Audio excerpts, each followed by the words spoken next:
Hello everyone, welcome back. Today I am so happy to share my thoughts with you about the Rega Planar 10. As usual, as I've been doing recently, I've divided this video into sections. First, I'd like to talk about the construction of the P10, how it differs from the P8. Then we'll talk about what I think about the sound quality and sound impressions, giving some album examples, and then we'll go on and talk about some conclusions at the end. So if you want to jump straight to the sound quality part, just bring your cursor down to the timeline of the video and you should be able to go right there. Okay, so Rega Planar 10 here. So this is their top of the line production, but their penultimate model, their top model, the Naiad, if available for sale, will cost about 45,000 USD. And I think they make about 10 of those a year, maybe, just because it's very difficult to manufacture and very quite difficult to procure the parts for manufacturing. But this is the table that's available, mass produced, and there are some significant differences when compared to the Planar 8. Let's start from the bottom and then we'll go up. So first let's talk about the plinth. The plinth is very much the same as the P8 with the sorbothene feet, with aluminum rings, and the skeletal look of this plinth, in that it is just enough to support the components, as Rega believes low mass is low potential energy, so low energy is absorbed and not passed on to the record while playing. So after the plinth, we come here to the braces. So typically from the Planar 3 model and above, they have these twin braces, one on the bottom and top for torsional rigidity. So this is similar to the Planar 8 brace in that it's hollowed out, mass optimized and rigid, but the top part is ceramic while the bottom part is phenolic. Whereas in the Planar 8, I think the top part was aluminum finished, and the bottom part still remained phenolic brace. Then you have the aluminum subplatter. This is similar in design, if you take a closer look, but much bigger in size. So I should say they're a little different in design as well. So much more beefier and thicker and heavier aluminum subplatter, and a much deeper brass bearing housing, considerably deeper than what you'd see on the Planar 8. The bearing itself, I have read that it is different from the Planar. And if you are assembling this table together and you put the subplatter assembly into the bearing housing here, you will notice how how long it takes for it to slowly settle down in place. That speaks of such tight manufacturing tolerances. I've seen the Planar 8 go down slowly too, but it would go down in a matter of seconds, but this one went down much slower. So different bearing, different subplatter. The belt and the pulley system is very similar, and the PSU is now called PL10. Compared to your newer PSU, this is substantially large. It looks like an I/O amplifier by itself. And Rega says that the motor and the power supply are more rigorously tuned before assembly than they are at the PA. The PA goes through tuning as well, but this is given a little more attention as far as PSU matching with the motor. Okay, and now we come to the super special RB 3000 tone arm.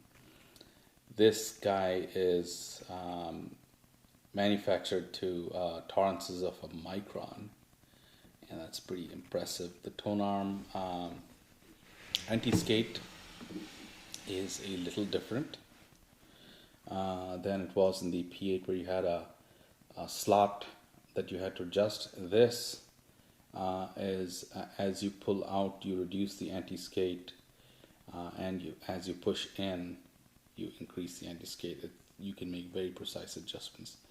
And same with your vertical track force dial gauge here. You can sense the weight on this. It is you can make very small adjustments, and the feel is pretty solid, and you can see how small the counterweight is as when compared to the Planar 8's counterweight as well. So beautiful looking polished tone arm, and the tone arm bearings are also considerably different from the RB880 that went on the Planar 8. So let's lastly talk about the platter. This platter is ceramic versus the glass in the Planar 8, and it is considerably heavier with the same flywheel effect with mass on the edges. And this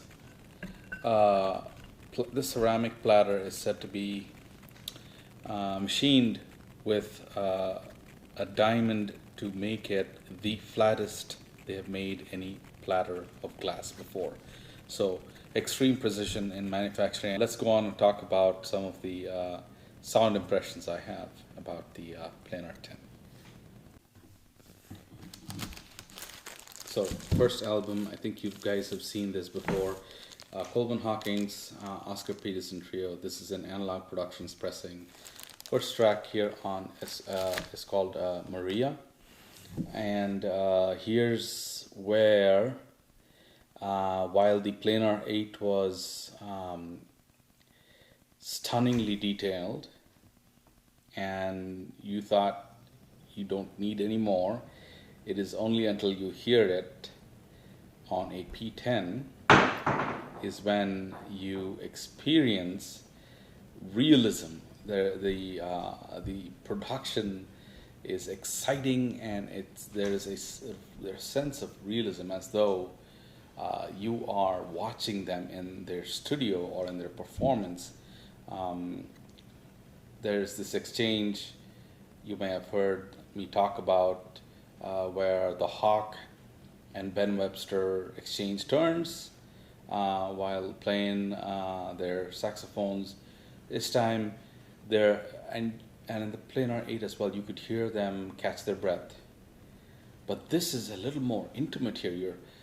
You can actually the catching of their breath between playing the notes actually sounds much more real, and so is the bass and the drumming and the impact from dynamics and resolution, and this thing called realism is just astoundingly better than the Planar 8. So that put a smile on me instantly. In fact, every time I play something on this, I've had it for a couple of weeks now. Every time I play a record on this, it's all smiles, and it's always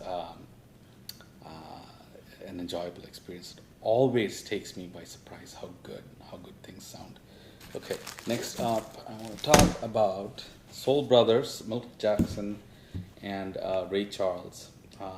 There is a track on side 8 called How Long the Blues. Again, here too, the electric guitar that comes in sounds so real, and the liquid tone used, uh, it's just intoxicating, and so is the resolution. Fantastic drum snares and cymbal brushes and drum brushes in this performance, and so is the piano, of course. It's a lot of weight and clarity and air around the instruments. It is just fantastic. Next up here is the Dave Brubeck Quartet live at the Concord on a summer night. The track here is one of my favorite Brubeck tracks. It's called Kodo Song. This album was recorded live at the Concord Jazz Festival in 1982. Beautiful recording. Kodo Song starts off beautifully. Piano sounds weighty, and towards the middle of the song, the saxophone kicks in. I think it is Bill Smith on the clarinet, and it is just intoxicating, the sound of the clarinet, and the bass from the song just couples into the room. I mean, if anyone saw this turntable and said, this little turntable cannot produce that much bass, well, they should listen to this track. It is so articulate in the bass.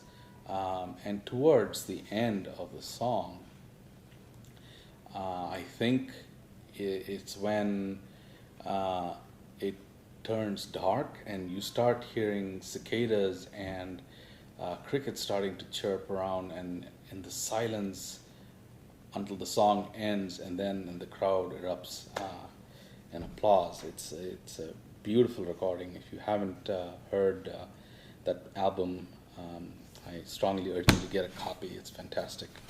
Okay, here's another one. It's called In the Vanguard by Bobby Hutcherson. Side 2, there is a song called Witchcraft, and his vibes here are so beautiful to listen to. The pressing is fantastic too. This was pressed in 1987, and fantastic recording. Great impact on drum solos, and there is this part where there's some bass guitar string plucking, and the string pluck is so dynamic and impactful. It catches me by surprise every time I listen to it. I've heard this a number of times in the past couple of weeks. It doesn't matter, even though you're expecting that impact, it still takes you by surprise. That's what I mean by realism. It's a fantastic experience. Okay, here's I wanted to talk about some of the vocal production too that this P10 is capable of. Emergency Count Buffaloes. This is a Toshiba pressing, and side B, track 2 has the song called Don't Let Me Be Lonely Tonight. Yes, the whole album is recorded fantastically. Great songs, great tracks. That particular song has this girl singing, and her vocals just are so stunning and well defined, completely free of the speakers, right? And it just connects with you emotionally. There is excitement.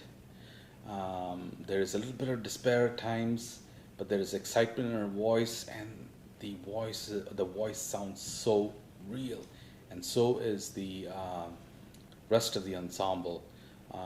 If I were to sum this up on where this beats the Planar 8, I would say realism. You thought you had everything on the Planar 8. Wait till you listen to the Planar 10, and you will feel like that every time you play a record. Um, and so I am absolutely in love with this turntable. So those are my thoughts, my impressions on the sound quality of the Planar 10. Um, if you want to see how I came up from the Planar 3 with some of the cartridges up to a Planar 8 with some of the cartridges and up to the Planar 10, I'll start leaving some links up there. Please watch them. Yes, so this Planar 10 sells for 5,700 USD without a cartridge. There are times I wish I at least got the Feta 3 as part of the package and saved some money on the cartridge, but I opted for just this so I could, without the cartridge, so I could put on some of my Rega cartridges in my stable. So this is just part one. There is more to come. I plan to install a HANA cartridge, so at least one more cartridge for this review. Guys, I hope you enjoyed this video of how happy I am about the Rega Planar 10. I hope you like it and subscribe, because there is more content coming. Thank you very much.